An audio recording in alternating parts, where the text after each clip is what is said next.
Oh,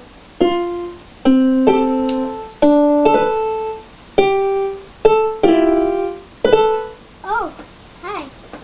The question of the week is, what are your top 5 most influential artists, and what is your favorite album from each of them?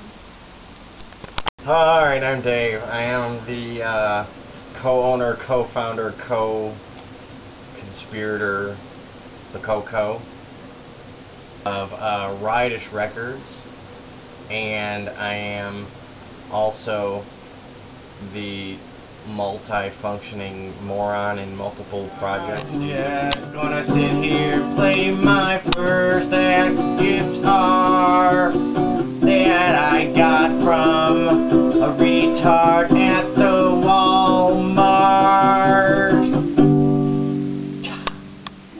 What? Can you see that on there? I sneezed on my phone earlier and just now noticed That's snot on disgusting. Holy shit. Gross. That's ugh. You're That's ugh. I sneezed a little while ago and one of these great addictive seeds shot out my nose, and apparently the snot that was swinging from that as it flew through the air landed on Pretty in Pink here. Oh, you just wiped that on your pants? My white pants. Oh my god. Why else would an idiot like wear white pants other than to put like white boogers and shit on there? Okay. I'm never touching those pants, ever. There's a little bit of lunch over here. That was my chimichanga. That's gross, man. Some of the underneath of my desk here.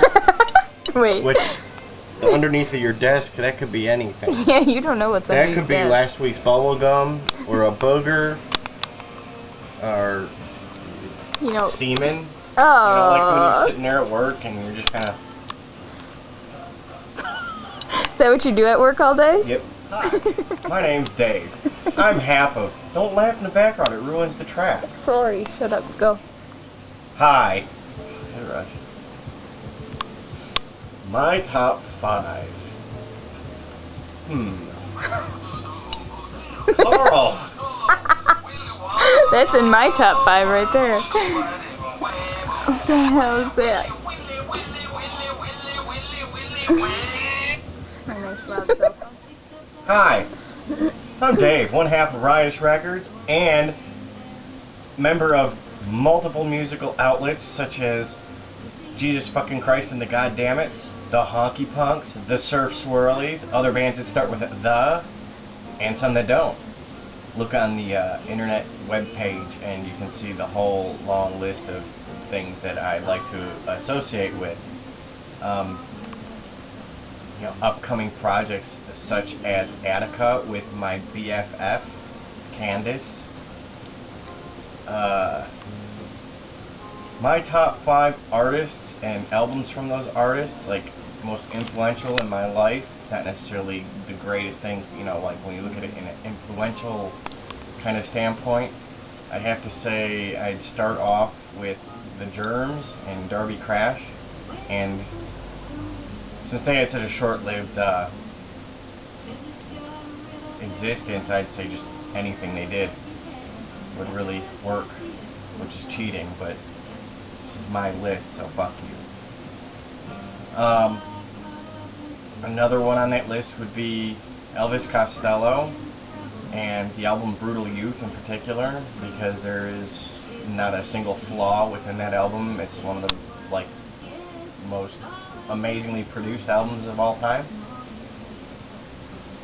Then we have Faith No More, and I would go with Angel Dust, and it's really an obsession with Mike Patton. Growing up, and once I discovered Faith No More and Mike Patton, I just wanted to be able to get on stage and act like he did and look like he did, because he's amazing. And then of course went on to do so many other amazing things that influenced countless years of anything that I do. But we're only supposed to pick 5 things, so I'll stick with that with him. Another would be John Zorn's The Big Gun Down.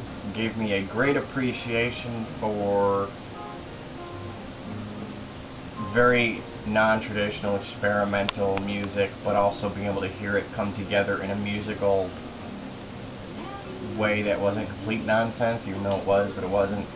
It's hard to explain, but it really made me understand experimentation and jazz and improv stuff, and that has a lot to do with what I do, mostly because I'm lazy and I don't like to commit to anything. And I'm torn with choosing a fifth album, but I'm going to stick with Suicidal Tendencies and How I Laughed Tomorrow When I Came and Smiled Today. Just one of those bands that stays with me, and I cannot listen to them for 3 years and then come back to them and realize that they're still one of the greatest bands as far as I'm concerned. They do a lot of different stuff. Mike Muir, amazing frontman and entertainer, and he's another one that I just really admired all my life. Seeing him just, I get like a little stiffy in the shorts region. So those are my top 5. I think I did all 5 of them.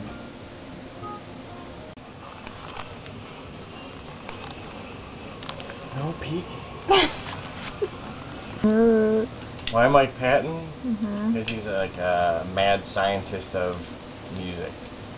Because he can do everything amazing and everything destructive and everything horrible and everything noisy and everything wrong and everything off and everything that you should and shouldn't do all at the same time, cram it into about 35.5 seconds worth of music, and it's the best thing you'll ever hear.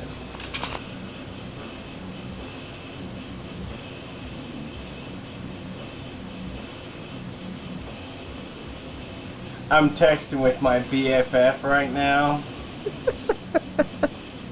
And contrary to what some of you a-holes out there might think, oh, he must be texting me right now and I'm the BFF. You're not. I'm talking to my BFF. Her name is Candace, and we're in a punk rock outfit that we've created called Attica that has nothing started yet, but sometime we will, and it's going to be fantabulous. Why the big gun down? Shut up! Why the big gun down? Alright, the big gun down. Of all things, when I was getting, you know, Mike Patton really kind of made me want to pay attention to noise and experimental type stuff. And it was more of like the gimmick of it was really funny to like, ooh, I've got this horrific Mike Patton record and I'm going to put it on when other people are like in the car with me just to torture them, and it was funny.